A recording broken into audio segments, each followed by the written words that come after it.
Hello friends, welcome to my channel Adhigam start. मैं शोभा सिंह लेकर आई हूँ स्पेशल क्वेश्चन जो कि होंगे विज्ञान के। और विज्ञान न सिर्फ यूपी टेट सुपर टेट के लिए बहुत ज़रूरी है, ये किसी भी एग्जाम के लिए विज्ञान के क्वेश्चन बहुत ही ज़्यादा इंपॉर्टेंट है। तो क्लास को बहुत ही ध्यान से सुनिएगा, समझिएगा। तो चलिए, आज का पहला क्वेश्चन है, डायोड का इस्तेमाल किस लिए किया जाता है? डायोड का इस्तेमाल परिशोधन के लिए डायोड का इस्तेमाल किया जाता है। नेक्स्ट क्वेश्चन देखिए, भारत में किसने परमाणु अंतर्मुखी विस्फोट की तकनीकी विकसित की थी? तो परमाणु अंतर्मुखी विस्फोट तकनीक किसने विकसित की थी? सही जवाब है डॉक्टर होमी जागीर भाभा ने। और ये कब की बात है? 1909 में। और ये परमाणु शक्ति के जनक माने जाते हैं। परमाणु शक्ति आयोग के प्रथम चेयरमैन भी यही थे। चेयरमैन थे कहाँ के? परमाणु शक्ति आयोग के। इन्होंने कॉस्मिक रेंज या क्वांटम थ्योरी पर महत्वपूर्ण शोध किया। और प्रथम एटॉमिक रिएक्टर ट्राम्बे इन्हीं की देखरेख में भी स्थापित हुआ था। तो एटॉमिक रिएक्टर ट्राम्बे ART इन्हीं की देखरेख में स्थापित हुआ। किसकी देखरेख में? डॉक्टर होमी जहांगीर भाभा की देखरेख में। नेक्स्ट क्वेश्चन देखिए, निम्न में से कौन प्रति इकाई सबसे अधिक ऊष्मा की मात्रा देता है? इसका सही जवाब होगा एंथ्रासाइट प्रति इकाई सबसे अधिक ऊष्मा की मात्रा देता है। सबसे अधिक ऊष्मा की मात्रा कौन देता है? एंथ्रासाइट। नेक्स्ट क्वेश्चन देखिए, कृत्रिम उपग्रह के जरिए संसार के लिए किन तरंगों का प्रयोग किया जाता है? तो किन तरंगों का प्रयोग किया जाता है? सूक्ष्म तरंगों का प्रयोग किया जाता है। कृत्रिम उपग्रह के जरिए संचार के लिए सूक्ष्म तरंगों का प्रयोग किया जाता है। नेक्स्ट क्वेश्चन देखिए, आवृत्ति मॉड्यूलेशन से क्या प्राप्त होता है?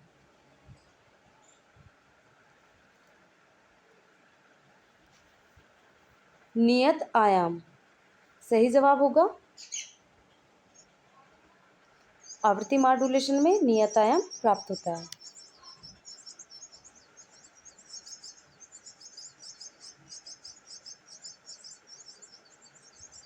नेक्स्ट क्वेश्चन देखिए, जब एक कार की गति दुगनी कर दी जाती है तब उसको इतनी ही दूरी में रोकने के लिए ब्रेक बल कितना होगा? तो सही जवाब है ब्रेक बल चौगुना हो जाएगा। नेक्स्ट क्वेश्चन देखिए, किसका विमीय सूत्र आवेग के लिए सूत्र के समान है? तो सही जवाब है संवेग के।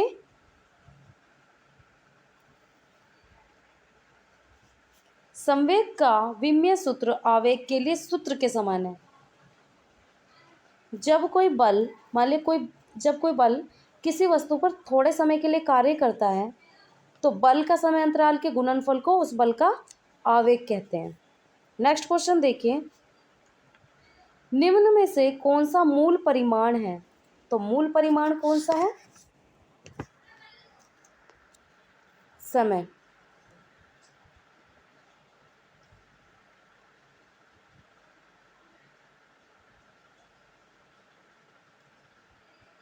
काल या समय मूल परिमाण माना जाता है। नेक्स्ट क्वेश्चन देखिए, जब एक धातु की अंगूठी या छल्ले को गर्म किया जाता है तो उसके छिद्र का क्या होता है? उसका जो छेद होता है उसका क्या होता है? क्या वह फैलता है, सिकुड़ता है? वह अपने व्यास के अनुसार फैलता है या सिकुड़ता है? वह अपने फैलाव या गुणांक के अनुसार फैलता है? तो इसका सही जवाब है वह फैलता है। गर्म करने पर फैलता है, क्योंकि किसी ठोस को अगर गर्म किया जाए तो उसकी सभी दिशाओं में प्रसार होता है। मान ले कि ये छल्ला है, इसको गर्म किया जाए तो ये चारों दिशाओं में फैलता है, तो इसका आकार भी फैलेगा,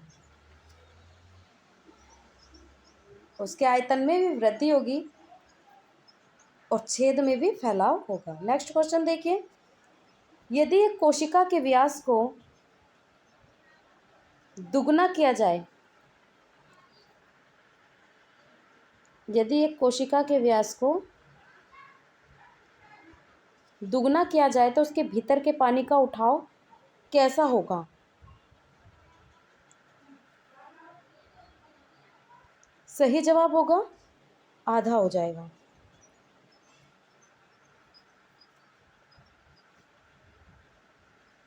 नेक्स्ट क्वेश्चन देखिए, पानी की सतह पर हल्की रखी गई एक लोहे की सुई उस पर क्यों तैरती रहती है? पानी की सतह पर हल्की रखी गई एक लोहे की सुई उस पर तैरती क्यों रहती है? सही जवाब होगा सुई की सघनता पानी की सघनता से कम होती है, पृष्ठीय तनाव के कारण।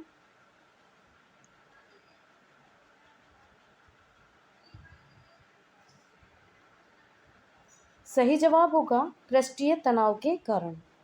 उसके पृष्ठीय तनाव के कारण तैरती रहती है। द्रव के अणुओं में संसंजक बल होने के कारण उसका स्वतंत्र पृष्ठ सदैव तनी हुई होती है और तनी हुई पृष्ठ में सदैव सिकुड़ने की प्रवृत्ति होती है, जिस कारण से पृष्ठीय तनाव के कारण लोहे की सुई उस पर तैरती रहती है। नेक्स्ट क्वेश्चन देखिए, एक तारे की संगति सूर्य की संगति से दुगनी है, ये कैसे समाप्त होगा?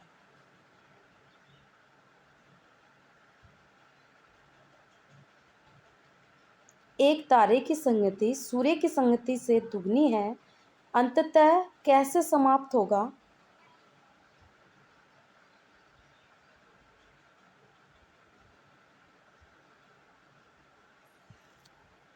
ये न्यूट्रॉन स्टार के द्वारा समाप्त होगा।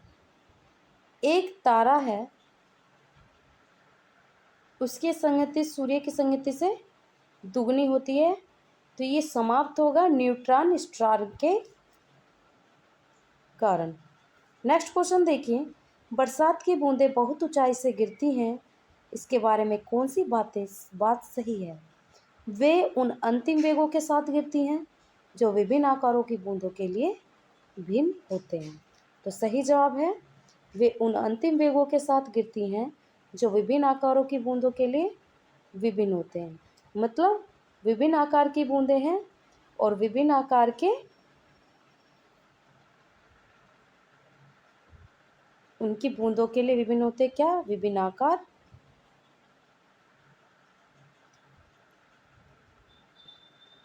नेक्स्ट क्वेश्चन देखिए, किस तकनीकी फोटोस्टेट मशीन का कार्य करती है? कौन सी तकनीकी है जो फोटोस्टेट मशीन का कार्य करती है? सही जवाब है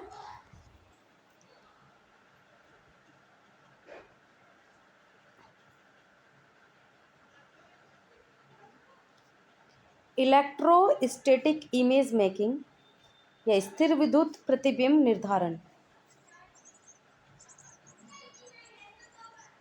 फोटोस्टेट मशीन कार्य करती है स्थिर विद्युत प्रतिबिंब निर्धारण के जरिए।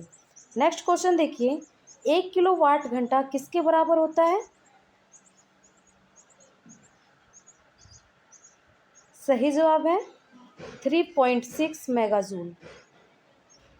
नेक्स्ट क्वेश्चन देखिए, रॉकेट को अंतरिक्ष में छोड़ने के लिए कितने न्यूनतम प्लायन वेग की आवश्यकता होती है? कितना प्लायन वेग लगता है जब रॉकेट को अंतरिक्ष में छोड़ा जाता है? तो सही जवाब होगा 11 किलोमीटर प्रति सेकंड का वेग लगता है। नेक्स्ट क्वेश्चन है, मथने के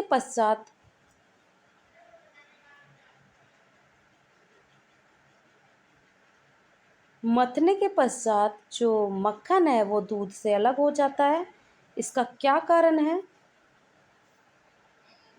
यहाँ पर मक्खन होगा, ये ग्रीन लिखा हुआ है। तो मक्खन कैसा हो जाता है? दूध से अलग हो जाता है जब दूध को मथा जाता है। तो इसका कारण क्या है? इसका कारण है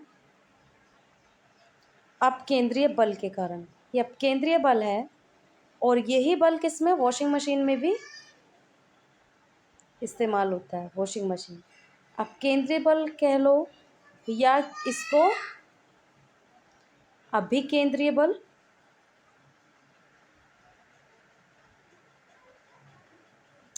कपड़ा सुखाने की मशीन भी इसी तरीके से कार्य करती है, यानी कि कपड़े से पानी को अलग करती है। और दूध से मक्खन निकालने की मशीन भी ऐसे ही कार्य करती है।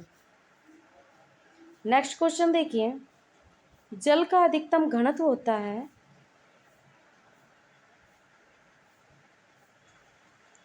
इसका सही जवाब होगा 277 केल्विन पर।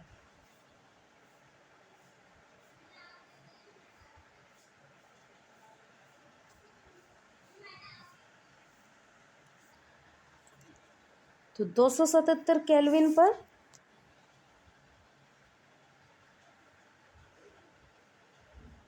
उसका अधिकतम घनत्व होता है। नेक्स्ट क्वेश्चन देखिए,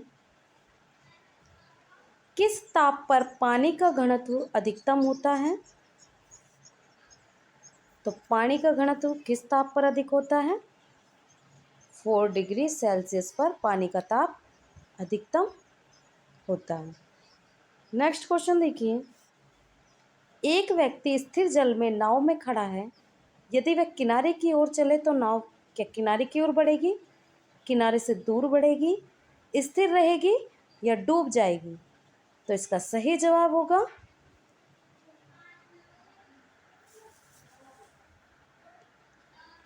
किनारे से दूर बढ़ेगी।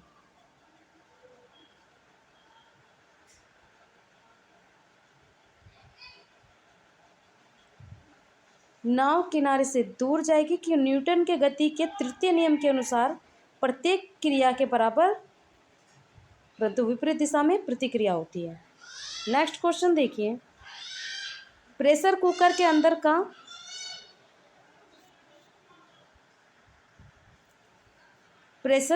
अंदर का उच्चतम ताप किस पर निर्भर करता है? इसका सही जवाब होगा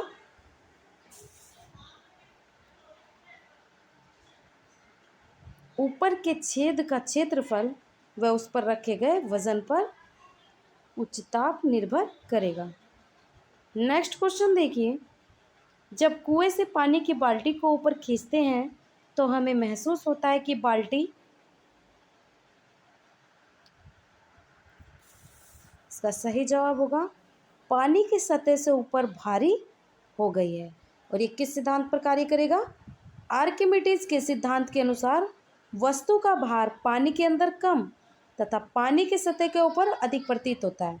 देखिए, पानी में अगर बाल्टी डूब रही है तो हमें ऐसा लगेगा कि भार कम है, और मान लिया हम उसे पानी के ऊपर बाल्टी को ऐसे टिका टिका के उसको छोड़ेंगे ना, तो ऐसा लगेगा क्योंकि पानी में नहीं जा रही है, मतलब पानी ऊपर की तरफ धकेल रहा है उस चीज़ को।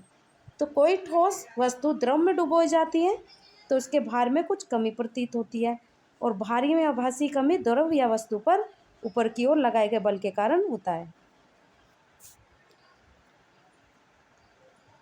इसका सही जवाब होगा पानी की सतह से ऊपर भारी हो गई है, सतह से ऊपर। सोडा वाटर का आविष्कार किसने किया था? नेक्स्ट क्वेश्चन है, सोडा वाटर। ये सोडा वाटर आप सभी जानते हो, सोडे की बात हो रही है। सोडा वाटर जिसकी हम शिकंजी वगैरह बनाते हैं, तो इसका आविष्कार किसने किया? इसका आविष्कार किया था जोसेफ प्रिस्टरली ने। 18वीं सदी के वैज्ञानिक थे जोसेफ प्रिस्टरली, 18वीं सदी के वैज्ञानिक।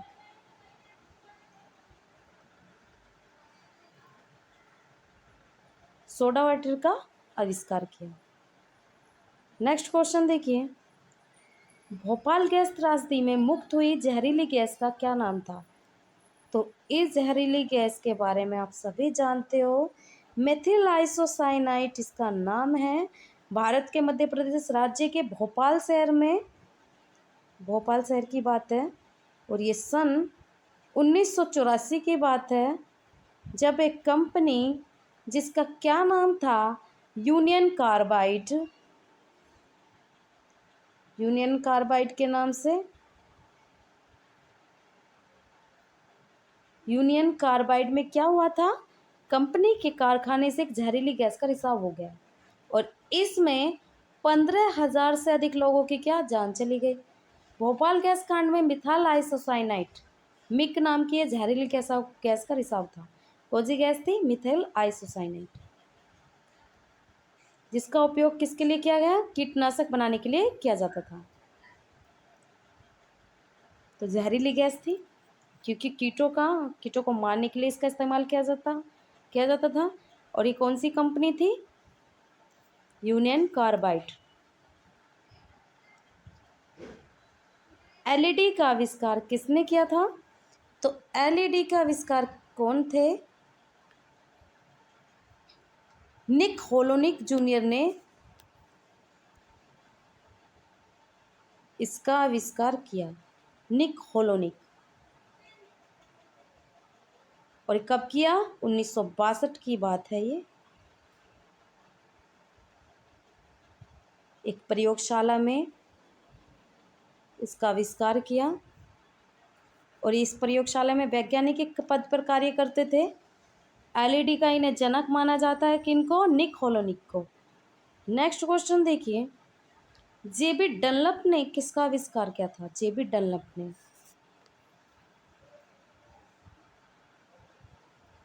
ये रबड़ के जो टायर हैं अभी आप देख रहे हो, न्यूमेटिक रबड़ टायर का आविष्कार किया था किसने, जेबी डनलप ने। तो रबड़ टायर का आविष्कार किया था, कब की बात है ये, 1887 में इन्होंने रबड़ टायर का आविष्कार किया।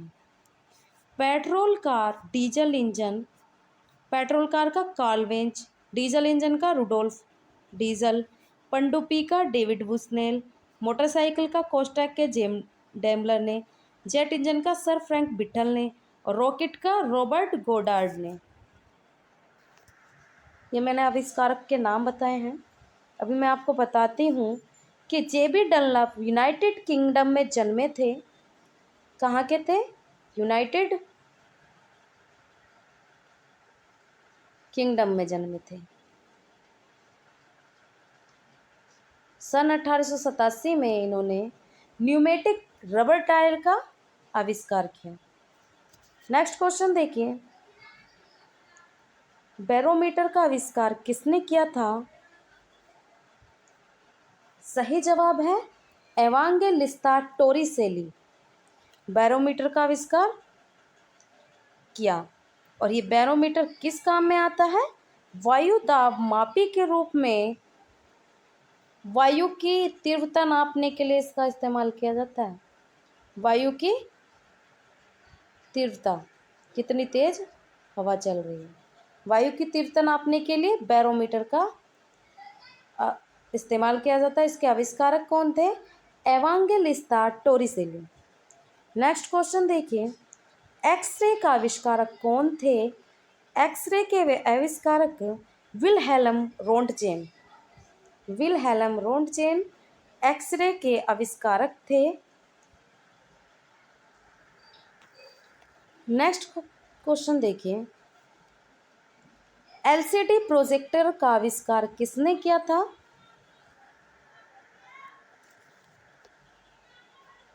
एलसीडी प्रोजेक्टर का इस्तेमाल जॉन डोल गॉफ ने एलसीडी प्रोजेक्टर का आविष्कार किया था। नेक्स्ट क्वेश्चन, सीटी स्कैनिंग में उपयोग होता है क्या, तो सीटी स्कैन या कंप्यूटेड टोमोग्राफी एक विशेष प्रकार का एक्सरे परीक्षण है जिसके द्वारा शरीर के अंदरूनी अंगों को देखा व रोगों का पता लगाया जाता है सीटी स्कैनिंग के थ्रू। इसमें क्या उपयोग होता है, ये एक एक्सरे परीक्षण है जिसके द्वारा शरीर के अंदरूनी अंगों को देखा जाता है क्या प्रॉब्लम है। अस्पताल में किस विभाग में कैथ लैब होती है, अस्पताल के किस विभाग में कैथ लैब होती है, तो इसका सही जवाब है कार्डियोलॉजी विभाग में कैथ लैब होती है। नेक्स्ट क्वेश्चन देखिए, चींटियों के अध्ययन को क्या कहते हैं? चींटियों के अध्ययन को मार्मिकोलॉजी कहते हैं। हर्पेटोलॉजी, हर्पेटोलॉजी के अंदर सांपों का अध्ययन होता है भाई। सरीसृप यानी कि रेंगने वाले, सरीसृप वर्ग के जंतुओं का अध्ययन होता है। निम्टोलॉजी के अंतर्गत पक्षियों के घोंसले का अध्ययन किया जाता है। पक्षियों के घोंसलों का अध्ययन। नेक्स्ट क्वेश्चन देखिए, घाव का अध्ययन क्या कहलाता है? तो घाव का अध्ययन ट्रोमेटोलॉजी कहलाता है। और ऑन्कोलॉजी में घाव का अध्ययन क्या कहलाता है? ध्यान से सुनिए, टर्मेटोलॉजी। ऑर्कोलॉजी के अंतर्गत कैंसर का, ऑन्कोलॉजी क्या है? कैंसर का अध्ययन किया जाता है। कैंसर का अध्ययन।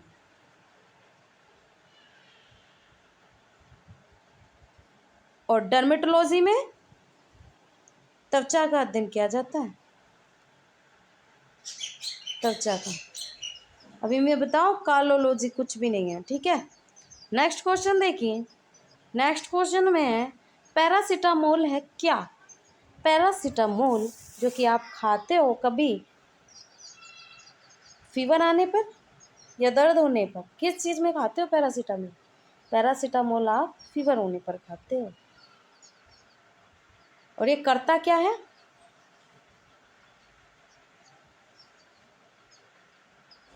प्रतितापक, प्रतिपादक है ये।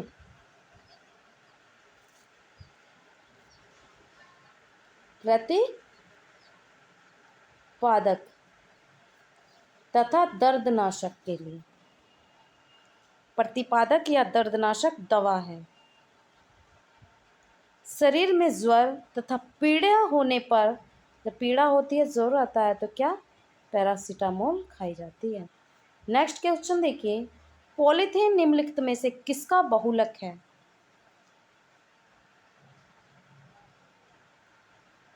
पॉलीएथिलीन का, पॉलीएथिलीन का बहुलक है।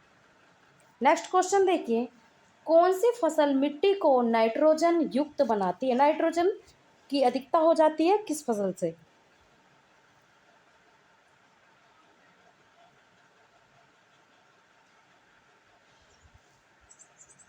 सही जवाब है चना। जितनी भी दाल वाली फसलें हैं, दलहनी फसलें क्या करती हैं? नाइट्रोजन को, क्या होता है इसमें, फसलों के जड़ों में क्या पाई जाती है? नाइट्रोजन। और वहीं पर ये क्या नाइट्रोजन छोड़ देती हैं जड़ों में, यानी कि नाइट्रोजन का क्या कर देती है? स्त्रीकारी कर देती है, स्त्रीकरण कर देती है। और बैक्टीरिया वायुमंडल नाइट्रोजन को नाइट्रेट में परिवर्तित करते हैं, जिससे मिट्टी को नाइट्रोजन युक्त हो जाती है। इससे मिट्टी नाइट्रोजन युक्त हो जाती है। तो इसका सही जवाब है चना। चना फसल मिट्टी को नाइट्रोजन युक्त बनाता है। नेक्स्ट क्वेश्चन देखिए, किसका प्रयोग सौर सेल बनाने में नहीं हो सकता? सौर सेल बनाने में किसका इस्तेमाल नहीं किया जाता? सही जवाब है प्लेटिनम का, क्योंकि यह उच्च आयतन ऊर्जा वाली अक्रियाशील धातु है। कैसी धातु है? क्रियाशील धातु नहीं है, ये अक्रियाशील धातु है। अक्रियाशील धातु है जो प्रकाश पड़ने पर इलेक्ट्रॉनों का उत्सर्जन नहीं करती। अगर प्रकाश पड़ेगा, सूर्य का प्रकाश पड़ेगा, तो क्या होगा? इलेक्ट्रॉनों का उत्सर्जन नहीं निकालेगी, ये उत्सर्जन नहीं करेगी, ऐसी रहेगी। तो प्लेटिनम अक्रियाशील धातु है, इसलिए सौर सेल बनाने में इसका इस्तेमाल नहीं किया जाता। बाकी सिलिका, गैलियम, जर्मेनियम, इन सब का इस्तेमाल इसमें किया जाता है। नेक्स्ट क्वेश्चन देखिए, फोम के गद्दे या तकिए किसके बने होते हैं? इसका सही जवाब है पॉलीयूरेथेन। पॉलीयूरेथेन फोम के गद्दे व तकिए इसी के बने होते हैं, पॉलीयूरेथेन के। नेक्स्ट क्वेश्चन देखिए, विज्ञान नैसर्गिक वातावरण एवं हमारे शरीर में घटित घटना एवं वृत्तांत अनुसंधान एवं व्याख्या है। विज्ञान नैसर्गिक वातावरण एवं हमारे शरीर में घटित घटना एवं वृत्तांत अनुसंधान व्याख्या है। यह परिभाषा किसने दी है? ये इतनी बड़ी परिभाषा है तो ये किसने दी है? इसका सही जवाब है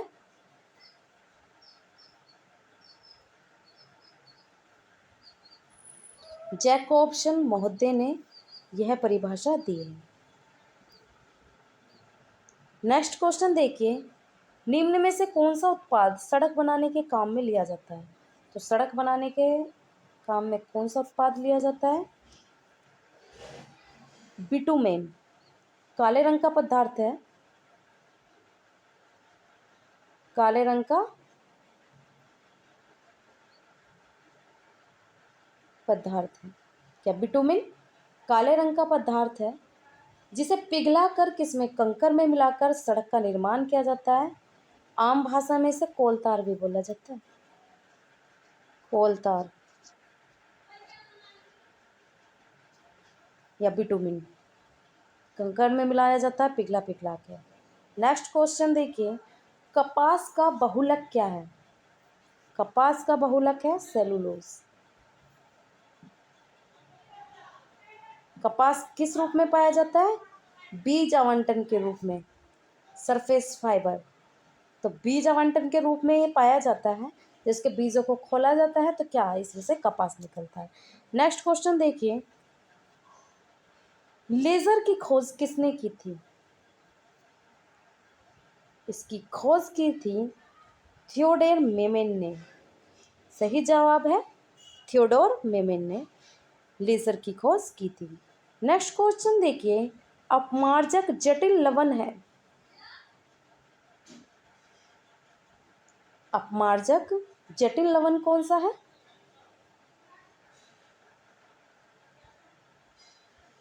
सोडियम का। नेक्स्ट क्वेश्चन है, थर्मोसेटिंग या थर्मोप्लास्टिक बहुलक का क्या उदाहरण है? Bakelite thermoplastic. ये नहीं है तो इसका बेकेलाइट पॉलीस्टाइरीन।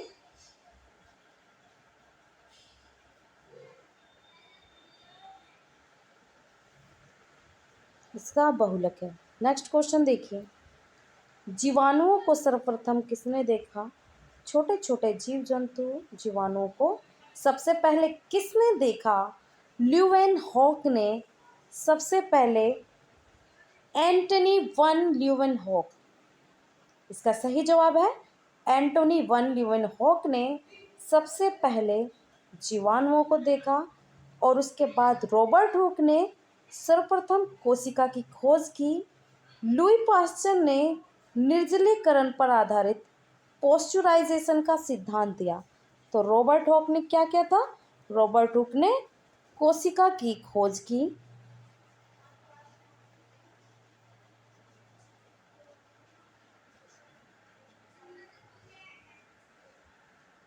रॉबर्ट हुक ने कोशिका की खोज की।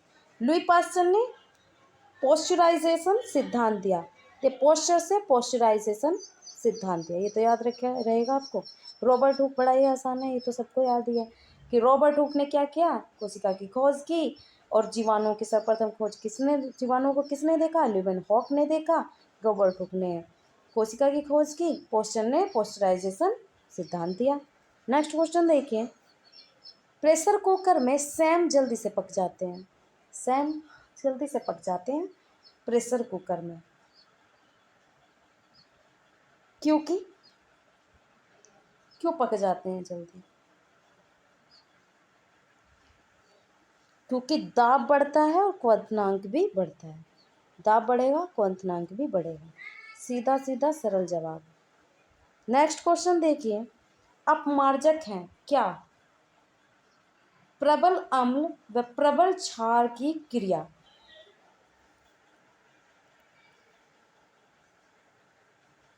पहला ही है प्रबल अम्ल रहेगा, प्रबल क्षार अपमार्जक है, इम्पोर्टेंट है, ये भी देख लीजिए। प्रबल अम्ल प्रबल क्षार का लवण है। नेक्स्ट क्वेश्चन देखिए, खाद्य पदार्थों के डिब्बे की आंतरिक जो आंतरिक परत होती है, देखिए इसको ध्यान से समझिएगा। खाद्य पदार्थों के डिब्बे की आंतरिक सतह टिन से पुती होती है, ना कि जस्ते से। क्यों टिन से पुती होती है, ना कि जस्ते से? अभी पता चलेगा आपको क्यों पुती होती है। क्योंकि जस्ता टिन से अधिक क्रियाशील होता है। जस्ता क्या है? टिन से अधिक क्रियाशील होता है। और खाने के डिब्बों की अंदरूनी सतहों पर टिन का लेपन इसीलिए किया जाता है, जिंक का नहीं। नेक्स्ट क्वेश्चन देखिए, घरों में प्रकाश स्रोत के रूप में एलईडी और सीएफएल दोनों का आमतौर पर प्रयोग किया जा रहा है, किया जाता है, किया जा रहा है, किया भी जाता है। तो इसमें बताइए कौन सा कथन सत्य है, इनमें से किसमें विषय लिख गैस निकलती है, किसमें नहीं निकलती? तो इसका सही जवाब होगा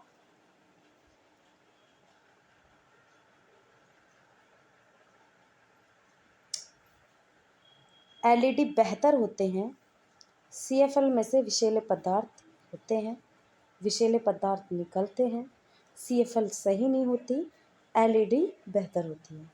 और एलईडी और सीएफएल की फुल फॉर्म भी देख लीजिए। एलईडी का क्या अर्थ है भाई? एलईडी का अर्थ है light emitting diode.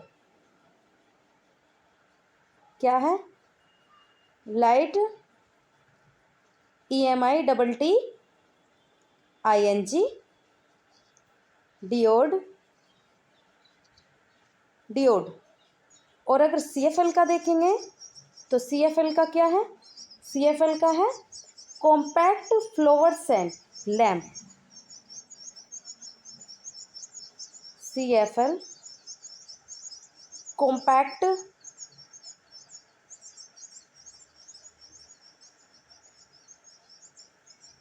Fluorescent SCENT lamp,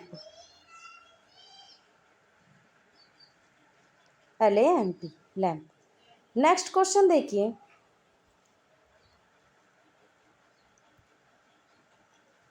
ध्यान से समझिएगा। नेक्स्ट क्वेश्चन देखिएगा,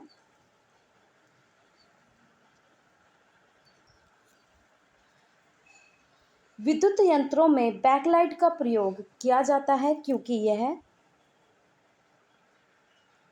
सही जवाब होगा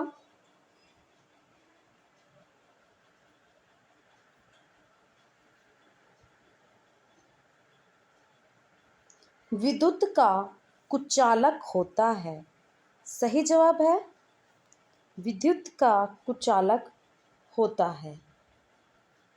बैकलाइट एक थर्मोप्लास्टिक है जो फिनोल के एल्डिहाइड या एलिमिनेशन अभिक्रिया द्वारा बनता है। तो बैकलाइट का प्रयोग किया जाता है क्योंकि यह विद्युत का कुचालक है। फिटकरी लगने से रक्तस्राव रुक जाता है, क्यों? क्यों रुक जाता है?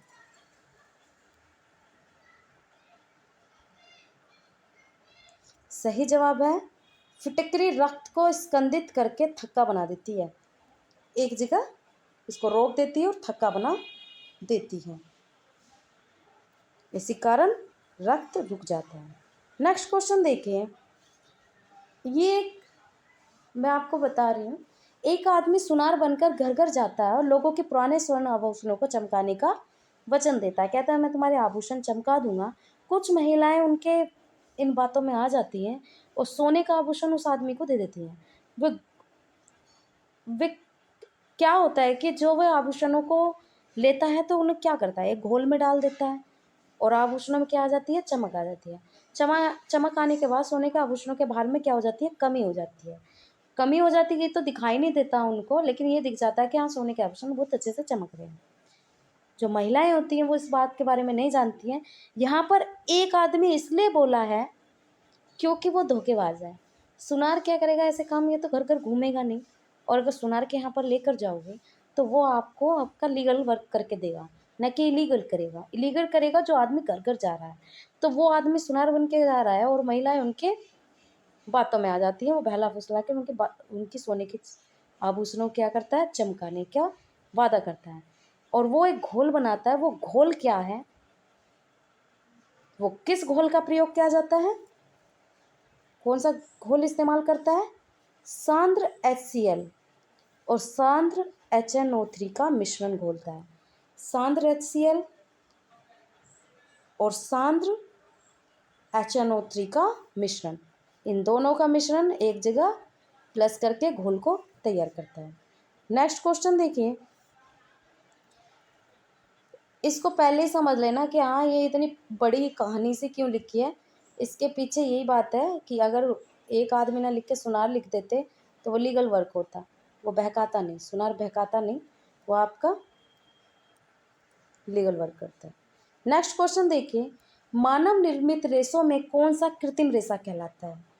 तो मानव जिन रेशों का निर्माण करता है उनमें जो कृत्रिम रेशे हैं वो कौन सा रेशा है? रेयॉन।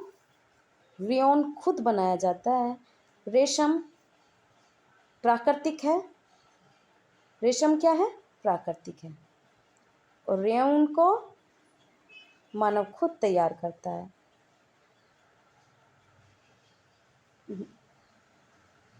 नेक्स्ट क्वेश्चन देखिए, शर्करा को अल्कोहल में परिवर्तित करने की प्रक्रिया किस नाम से जानी जाती है? तो शर्करा को अल्कोहल में परिवर्तित करने की प्रक्रिया किस नाम से जानी जाती है? इसका सही जवाब होगा किण्वन।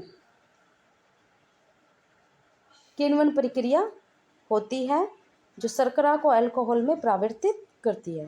नेक्स्ट क्वेश्चन देखिए, उर्वरकों में उपलब्ध फसलों के लिए पोषक तत्व हैं।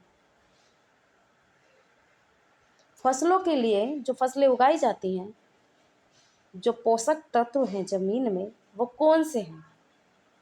जो पौधों की वृद्धि करते हैं, मृदा में डाले जाते हैं, उससे पौधों में वृद्धि हो जाती है।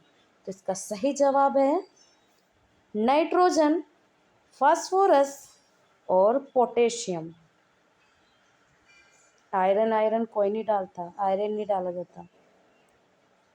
नाइट्रोजन, सोडियम नहीं डाला जाता।